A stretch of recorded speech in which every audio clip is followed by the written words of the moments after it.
Tips with Tony. Tips with Tony. All about nutrition from your favorite dietitian. Everything you need to digest in your mind.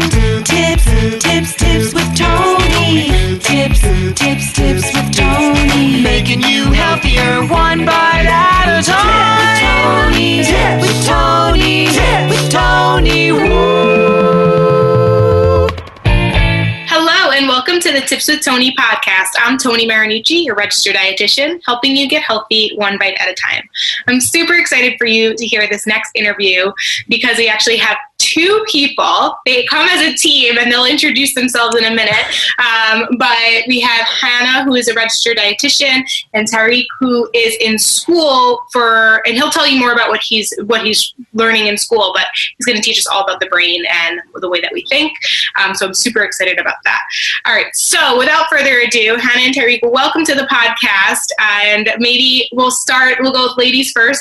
Hannah, the first question I usually ask is to have my people I'm interviewing to introduce themselves by sharing who you are, what you do, and why you do what you do. Yeah. So, hey, everyone. Thanks, Tony, for having us on the podcast. We're really excited to be here. So I'm Hannah Magee, and I am a registered dietitian, just like Tony.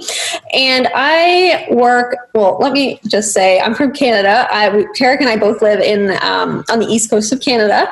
So that's where we are. And I work mainly in nutrition media. So I work communicating nutrition messages in the media. So whether that's online, on my blog, on social media, on TV, that's where you can kind of find me talking about nutrition and talking about health and wellness and kind of breaking down nutrition science, making it a little more easy to digest for the general population. And I got into that for a lot of reasons. I mean, I was an athlete growing up, and I think that in my teens, I started to learn about how nutrition affected, my performance as an athlete. But then I also, in my late teens and even early 20s in university, kind of dealt with disordered eating habits and even likely an eating disorder. It was just, undiagnosed, never went diagnosed. But so that led me to kind of what I focus on in nutrition, which is really like an imperfect approach to health and wellness and eating, and that, you don't have to eat perfectly all the time. You don't have to have a perfect exercise regimen. Really, it's about listening to your body and letting it kind of guide the decisions that you make around your self-care and your health and wellness. So that's kind of what I do and, what shapes my nutrition messaging in the media. I love that. And it's so great to have a professional spew out facts about nutrition and what's real, because there's just so much BS out there, which we will talk about. And I did use the word BS on purpose because you guys have a podcast called the No BS Nutrition Podcast, which I'll have you guys talk about in a second. But I just want to stop on what you said, an imperfect approach to nutrition, that you need to create a program around the imperfect, that is so perfectly imperfect. Yeah. The imperfect nutrition plan, I think, is so good. I'll have to you gotta coin that. Yeah, trademark that, because I'm ooh, I could totally No, but that's really, really great. So I love that. So Tareq, introduce yourself, please. Share who you are, what you do, and why you do what you do. Yeah, so I'm Tareq Yousef. I'm a PhD candidate in medical neuroscience. I'm doing graduate school on the east coast of Canada, close to where Hannah's living. And so I'm studying neuroscience at the graduate level. Obviously, I have a very niche topic for my thesis, studying vision neuroscience, but my background is just general neuroscience, biology, and I've always been really interested in, so many different things. And that's really led me to want to, practice my interdisciplinary skills as much as possible. And along with doing my PhD studies right now, I'm also getting more and more into science communication. And whether that's through, Twitter or Instagram or through blogs or, at conferences even, specifically focused on science communication, I'm just doing more and more of it lately and really enjoying it and trying not only to talk to other science communicators, but trying to actually talk to the public more and more. So I've gotten to do that physically, and of course through the podcast that we have more and more lately. And why focus on nutrition? I almost think, why not? It's just another thing that I can practice science communication with. I think nutrition, critical nutrition, and clinical nutrition intersect with everybody's life, whether or not they think about it. Specifically, when we get into the nitty gritty of diet culture, you either perpetuate it or you help fight it, whether you know it or not. And I think more and more people can be having those conversations, especially, for the benefit of the next generation. Why don't we all learn about these things? And of course, I'm very, very specifically interested in promoting not only facts, but also promoting the knowledge of the scientific method, promoting scientific literacy, allowing the public to gain tools to actually look at a claim or, a fad diet on the cover of a magazine and think whether or not it holds any substance. There's lots of ways you can do that. And obviously it takes practice, but it gets easier and easier to spot the things that are just trying to make money off of us. Mm-hmm. Yeah. And that's so great that you do that, because there is a lot of stuff out there that I know many people come to me saying it's very overwhelming. I'm not sure if this, my friend's doing this, should I be doing this? And so ultimately we, would love to be able to coach everyone, but we just can't. So I think teaching people how to spot a fad diet and how to be able to read nutrition articles, or even just articles on the internet, studies and all that stuff, and really look at it in a way that we were taught to look at, which you don't really learn until you're in graduate school or in the PhD level. Like, you don't really learn that in just like, maybe, in the scientific method, maybe like, I think the 9th grade in science class, we like touched on it, or even chemistry. Like, we talk about it, but it's not in the way of like, let's take all of the research, all of the data, let's sift through it. Let's kind of take a bird's eye view and ask ourselves, what kind of even research is this, to really be able to identify if it would be something applicable for you or for your family or your friends or whatever. I think you're touching on a really important point. There's a lot of gatekeeping, and that applies to everything in science, including nutrition. A lot of, the nitty-gritty of how to understand these kinds of things are not commonly known. Exactly. So I'm excited because we'll definitely go over a few of some of those things today. But before we do that, you guys have a podcast, you're co-hosts together, which is so much fun to listen to. You guys go off each other's energy. I think having two people on a podcast, I just like love doing interviews because you just can like bounce off of each other.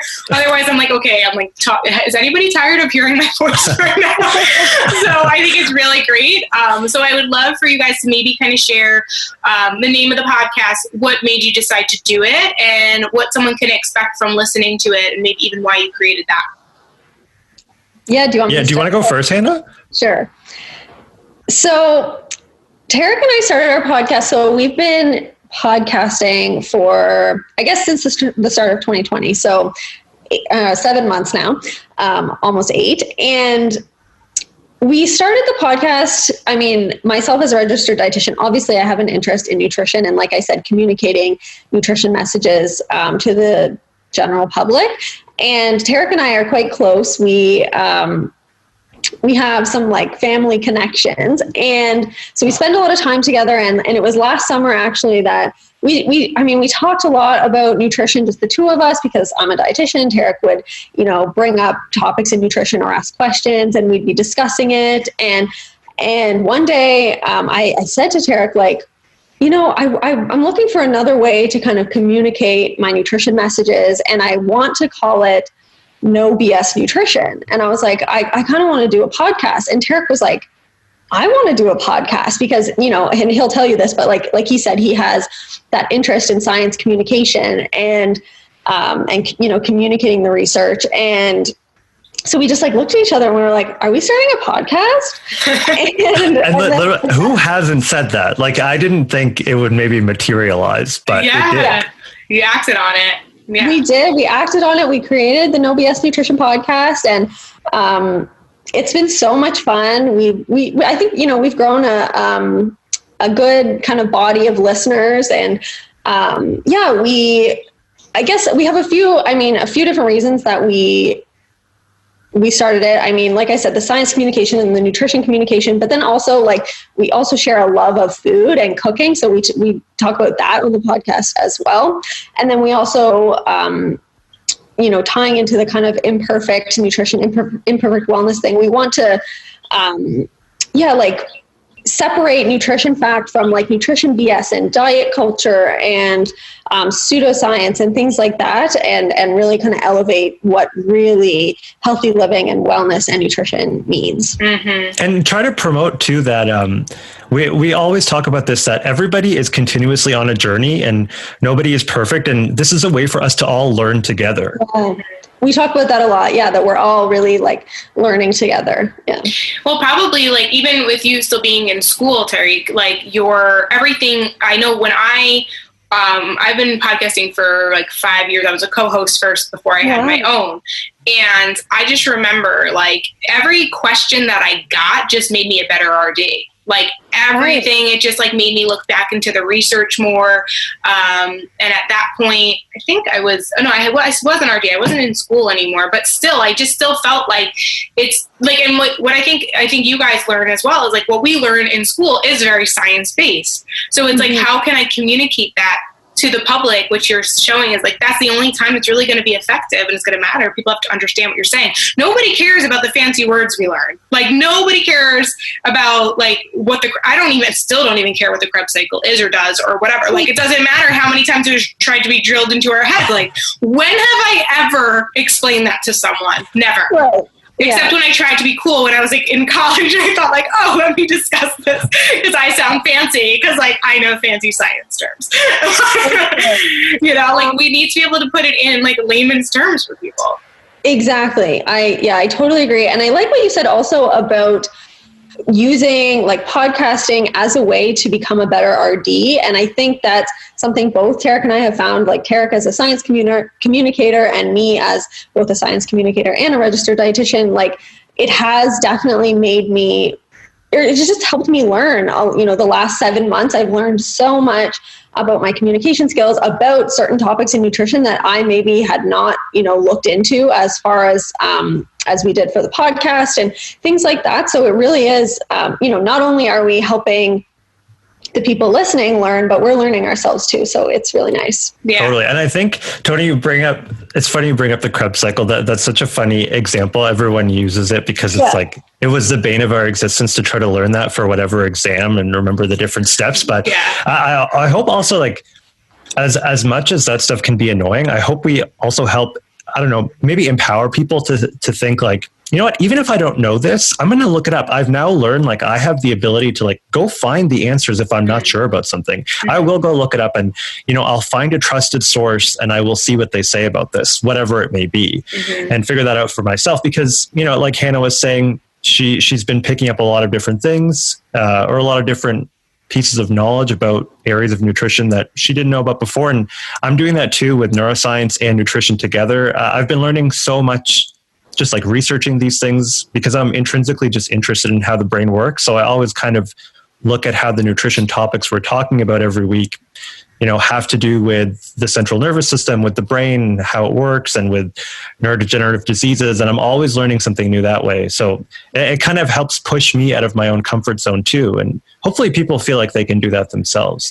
Yeah. Well, so then maybe let's give the listeners a few tips on how they would do that, because I already envision someone going to Google and looking up Krebs cycle, being really frustrated and shutting the computer down. So I feel like we have to give them really specific steps or to learn how to, like, how do we know, if you could give them some tips on like when you look something up, how do we know it's a credible resource, or where do we go to find credible resources if we're looking up, say, about carbs in a diet or low carb diets or anything that related to nutrition that we hear about, or their green tea for superfoods or whatever it is. Like, how do we know, what's a couple tips that people can do to make sure they're looking for a reliable resource? If you don't mind, Hannah, I just have a small thing, first thing, maybe, if that's okay. Go ahead. So I think something to keep in mind is that just because someone has credentials does not mean they're necessarily a credible source on a topic. So there are lots of MDs, PhDs, RDs who are perpetuating harmful nutrition information or harmful diet information that is really meant only to perpetuate like harmful weight loss and not really healthy overall nutrition that somebody might want to learn. So, and you see this everywhere on Instagram and blog posts. Even sometimes scientific articles can be written by people who are maybe have a conflicting interest and are being paid by a company to make a certain product look good. So I think the one thing to keep in mind is to not only find one source of information. So if you're trying to find information about something, let's say, what's a fun diet thing that we can pick apart? Oh, let's say avocado. People say avocados are bad because they're full of fat. So you go online and you look up avocados and you see that someone with an MD said that they're really high in fat and you shouldn't eat them. Don't just rely on that one source. Go try to find a few other things written by other people with credentials, few RDs, maybe a PhD and MD, and see what they're also saying. And then I think over time, people will be able to start teasing apart which experts are the more reliable, because they aren't the ones who are necessarily, who have like a really out of left field idea about something that they're trying to perpetuate. So usually in the nutrition space, in the clinical medicine space, like people have a good consensus on whether or not something is healthy for us or bad for us. And then oftentimes there's like someone with a wacky idea about how something might be harming us. So people will tend to be able to pick that up if they look for more than one source. Yeah, I think that's a really, really great tip. So first tip, that was great, Tareq. So now, Hannah, you give us the second tip. So number one, look for multiple resources. And yes, it doesn't matter if someone has a credential or not, although it's a good place to start. I would say, like, if you are looking for nutrition advice, you're better off going with an RD than an MD, unless they have RD before the MD name as well, or before the PhD or something like that.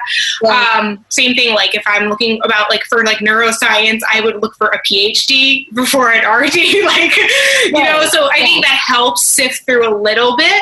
Totally. But I love that. But it's so true that sometimes, unfortunately, and I was guilty of this when I was, I had first started podcasting. I was like, okay, look for RDs. When you want to find reliable nutrition information, look for RDs. But then I'm finding articles written by RDs and I'm like, oh my God, they're so biased and this is so hurtful. I'm like, please don't listen to this one, but listen to all the others, just not this one.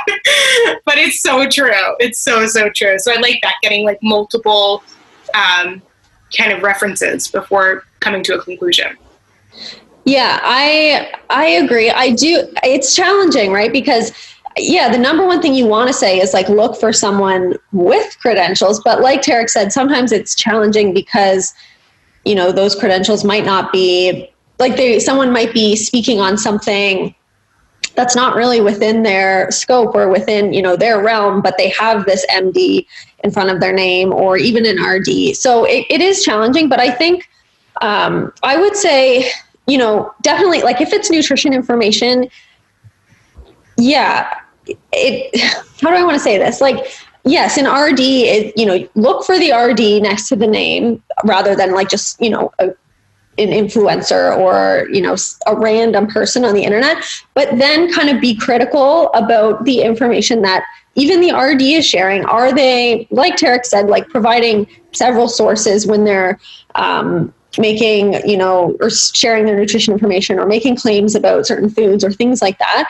Because again, people can tend to be biased. Are they trying to like push something like, a specific book or like an ebook or something like that? Or like, you really have to make sure they're not just trying to make a buck, even if they are dietitians, because I've seen that, certain dietitians online are, they have this diet book that just came out. And so they're providing certain tips around that to direct you to their book. And it can be really challenging, but yeah, the RD next to the name, if it's nutrition advice, I mean, that should be like, Tony, the dietitians are the regulated professional for nutrition information. So do look for the RD, but then get a little bit critical and make sure that the information that they're sharing is right for you and that it's not unrealistic or restrictive and, promoting unhealthy eating habits that, could affect your relationship with food. I think that that's something that, there's dietitians that obviously have differing views, but I think they have to be realistic ones. I mean, I don't know if are you on TikTok? Yes. Tony? Yeah. And there's some not gonna lie, I was reluctant to get on it, but now it entertains my life. So it's amazing. Yeah. So I like to consume more than create on that. Okay. One. Yeah. I this year I started creating a little bit on TikTok, and there are some other dietitians on TikTok that I absolutely love and I love what they're sharing. And then there's some on there that, share some really questionable advice. So it's challenging, and they have like hundreds of thousands of followers. So it's really kind of sketchy and challenging, but I think you also have to look at, what other people are saying about them, look at the comments and see, are people saying like, this sounds harmful? Because that can also kind of give away, even if it's a registered dietitian, like sharing the information, if it seems sketchy or like restrictive or a little bit, I don't know, like, diety, then it probably is. Mm-hmm. Yeah, so maybe let's kind of go over then kind of maybe how to spot a fad diet. Like, what are certain common things that you've seen that someone should kind of look twice before they consider trying something? Does anybody want to share first? Yeah, so the first one that comes to mind for me, and I already kind of mentioned this, is like, it comes back to like you making a purchase. Like that, like a diet plan or something like that. And it's promising you like quick results. So it's like, buy this plan and you'll lose 10 pounds in 2 weeks or something like that. Like that's a red flag for me. Selling something and making like really flashy claims about the thing that they're selling. Because obviously dietitians, like as dietitians, we have things that we sell too, whether we're like coaches or things like that. But it's like the claims that go along with whatever, you want your clients to buy that can kind of like fast results. Yeah, quick results or like really drastic results. Or you never have to exercise. Right, exactly.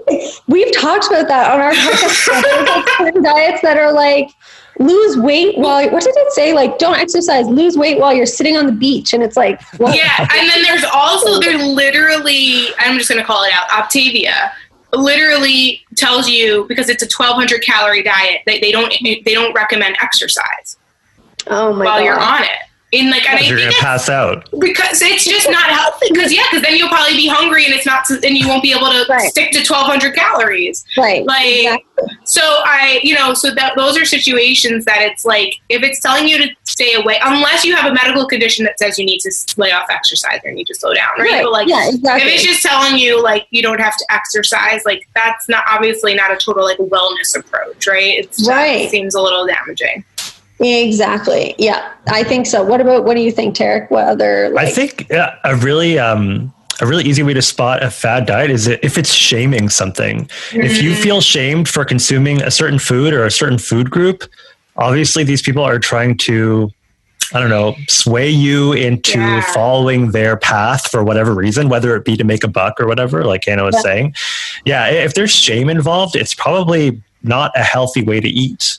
Yeah, I think, I feel like cults came to my mind right now. Like, I feel like there's some diets out there that are like kind of cultish, where it's like, this is the way and the only way. And so like, if you eat anything that's not allowed, like you are put to shame. It's like you're looked down on. Totally. Like there's a superiority complex. With, like, people who like don't eat carbs because they're like somehow better than everybody else. It's insane. I think you're miserable. That's what I have like 4 loaves of bread in my cupboard right now. Carbs are amazing. Well, can we talk about actually, because I did want to talk to you about this, like Can you talk about maybe like the effects of carbohydrates on the brain, and like from a positive point of view, like, and then also maybe in from a not so great point of view, like, so like simple sugar versus complex carbs versus like the amount, and like I'm curious. I don't know if I'm sorry if I'm putting you on the spot a little bit, but like if in your research or anything, can you speak to that a little bit about like, because I literally have clients who like are happier when they eat carbs, like genuinely happier beings. Well, they're probably happy because they're satisfying whatever craving they have. And Hannah and I always talk about, or Hannah always brings up and has taught me over the years, like feeling satisfied is one of the most important things about eating well for you, whatever that means for an individual.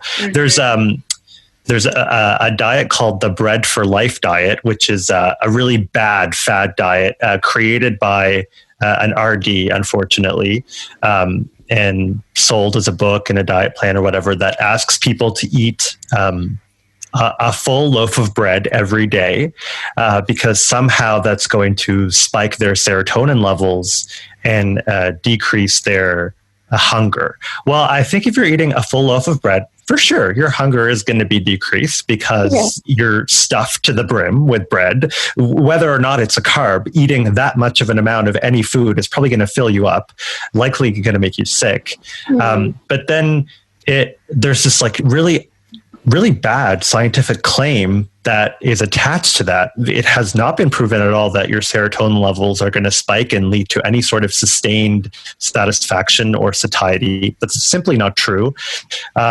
Eating something that's going to satisfy you is going to make you happy, whether or not it's a carb or something else. That's for sure. And like Hannah or you will be able to address to any listener better than I can, having sugars, having carbohydrates is a really important way to fuel your body because sugars are what keep us going. Literally, our cells need the sugars from carbohydrates, which can look like anything, including bread. To keep our cells active. Of course, our brain uses, I think, like 20% of our body's blood and energy levels, in fact. So that, of course, requires a lot of sugar. So carbohydrates are a really important part of our diet. Complex carbohydrates, if I'm not wrong, are things that are going to keep us going for a bit longer because they take longer to digest. So rather than eating something that's like a simple sugar, you think you're being healthier and digesting it really quickly. Well, in fact, you're probably going to be hungrier later. You're probably not going to be as satisfied. So why bother doing that and restricting yourself from something that's going to satisfy you if you want to eat it?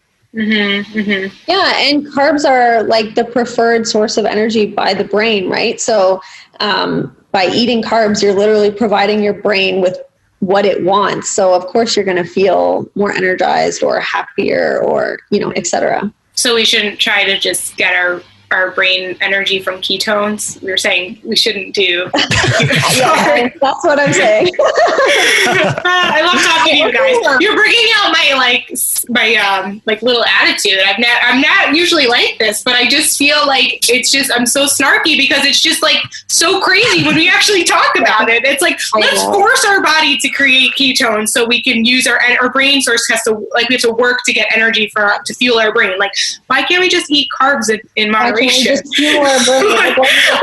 do we have to do that? Like, that's like a beautiful thing that our bodies can do that for us in circumstances that we might need it, but we don't need to do that unless you have. And we always say, we always say, if you want to be keto, like, go for it. Like, that's your choice. Like, do whatever you like. Don't push it on other people. And don't make people feel shameful, right? Yeah, but this is an opportunity for you to, think a little bit more critically about why you're making a certain choice and what you actually think that's going to do for your body and whether or not that's the actual result that you want. So we're kind of like trying to push those gentle nutrition principles through the podcast as much as possible. Yeah. And there's one thing that I thought of that Tareq and I have addressed a few times on our podcast that's also kind of a red flag of like fad diets is when a company or a person is selling or recommending like a slew of supplements to go along with the diet that they're promoting or the book that they're promoting or whatever. Because a lot of times if they're recommending, like, I think the first thing that comes to my mind is like I don't know if this is just a Canadian thing or if it's a go for it. North American thing, but the ideal protein diet. Oh no, I don't know if I've heard that one.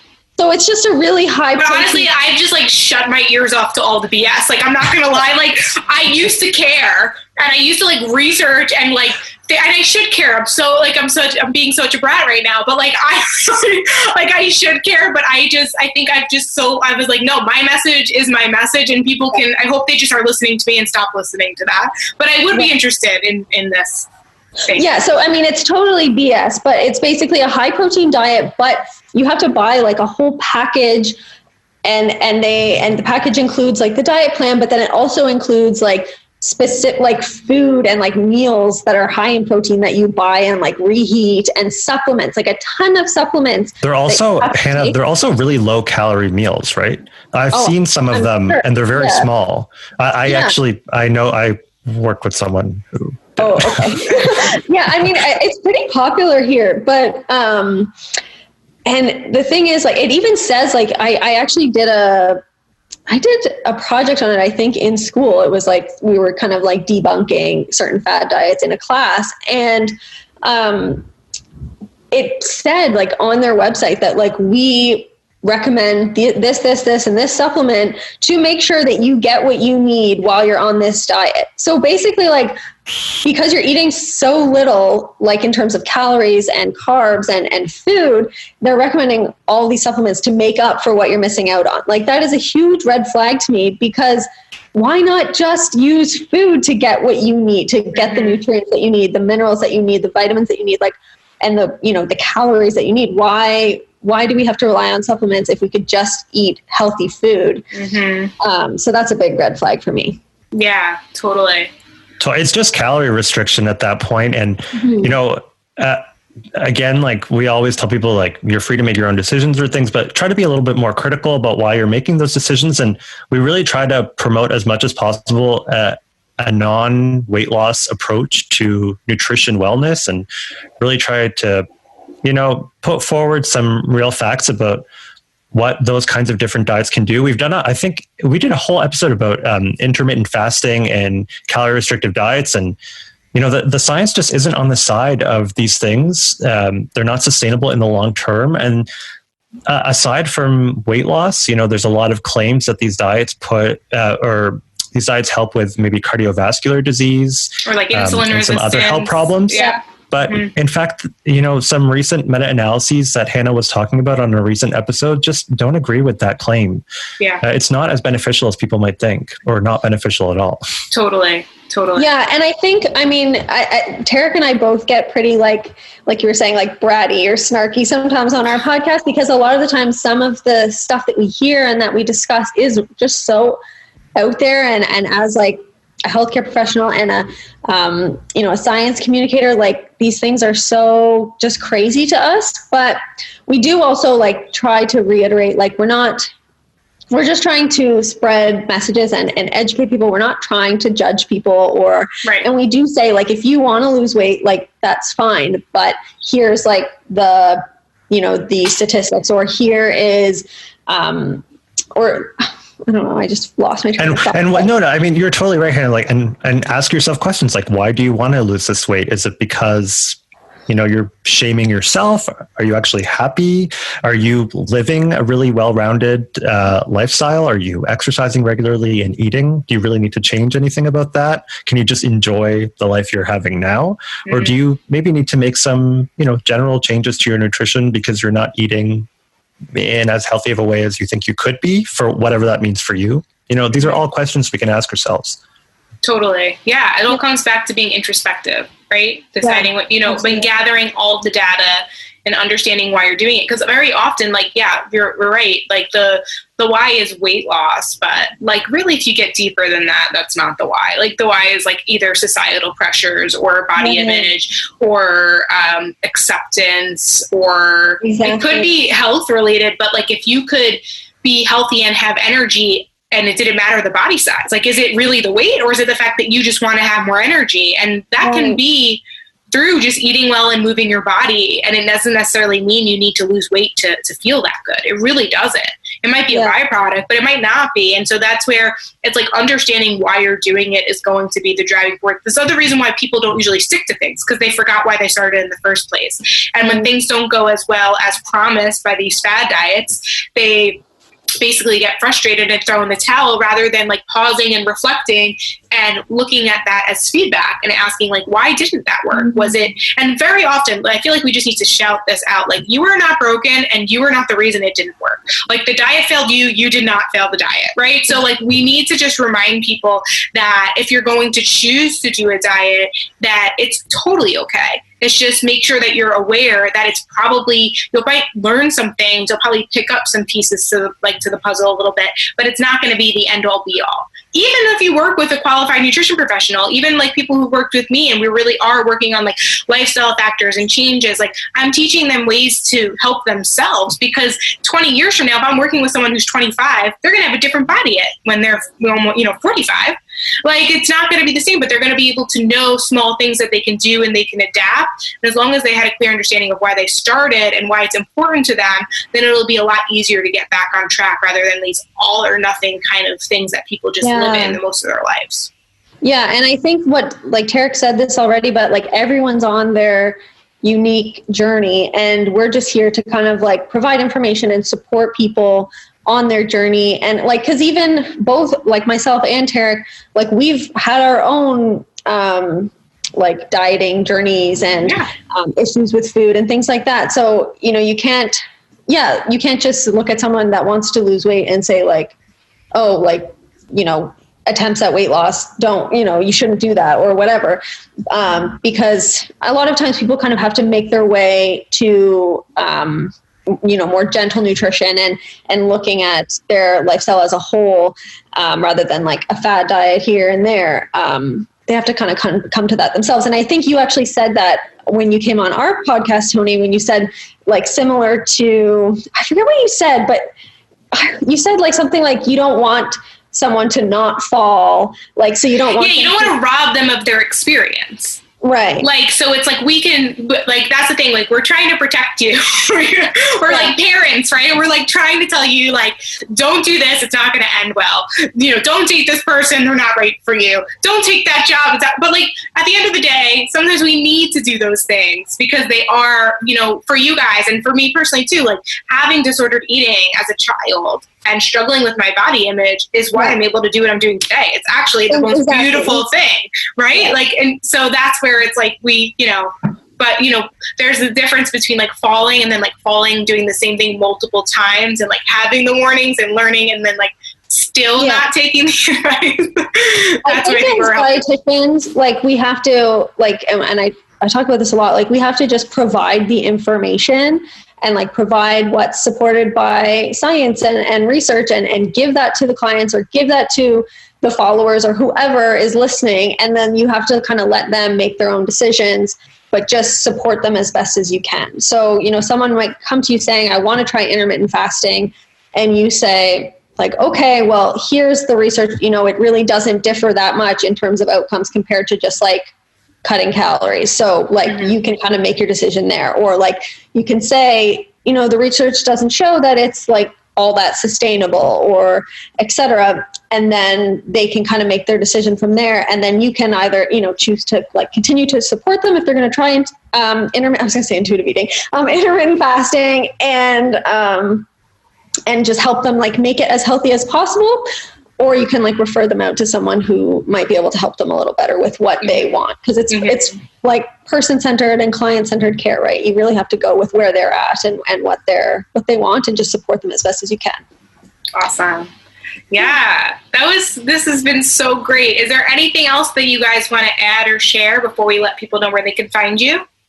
I don't think I do. I feel like I talked a lot. Tareq, do you have anything?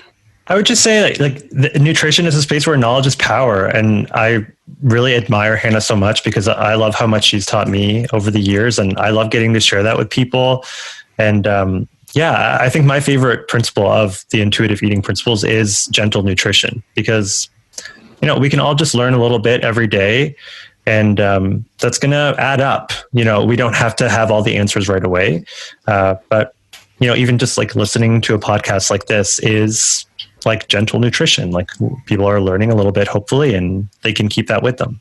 Definitely. Yeah, I like that one too, Tareq. And I think it's because like, as a dietitian, but who also like doesn't really agree with a lot of restrictive diets and some of the stuff that's out there, I think it's important to get the message across that like you can want to eat healthy foods and you can want to take care of yourself and be healthy without like engaging in like dieting. And dieting is not the answer to like wanting to be healthy. Yes, that's so true. So true. Wow, this has been so great. So please let the listeners know where they can find you on social, your podcast. I will put the links in the show notes, but I think it'd be helpful if they heard it from you. Okay. Yeah. So you can find me on Instagram at HannahMagee_RD, and you can find my website, HannahMageeRD.com. And then our podcast is, let me remember the handles. On Instagram, we are No BS Nutrition Pod. And on Twitter, we are NBSN Pod. Okay. And you can listen to our podcast on really anywhere, Apple, Spotify, etc. Awesome. Okay. Yeah, and I'm at Tareq Neuro on Twitter, TareqNeuro. And yeah, please listen to our podcast. Thank you, Tony, for having us on. Please listen to Tony's podcast and subscribe to her if you already haven't. And come check us out too. Check out Tony's episode on our podcast, because that was really fun. Yeah, we had a great time talking. Yeah, I loved it. Thank you guys so much. And yeah, guys, definitely listen. Like, speaking about like reliable resources, I mean, we are biased, but like we're biased because I support them and they support me, and I think that. But we know that we know our stuff. So I'm going to give you a bias push to say, follow their podcast. If you're not already subscribed to the Tips with Tony podcast, please subscribe. It allows other people to find the podcast, but more importantly, it notifies you when a new episode comes out every Monday and every Wednesday. Thank you guys so much for listening. If you like this, take a screenshot of it, tag us on your stories. As always, I'm Tony Marinucci, your registered dietitian, helping you get healthy one bite at a time.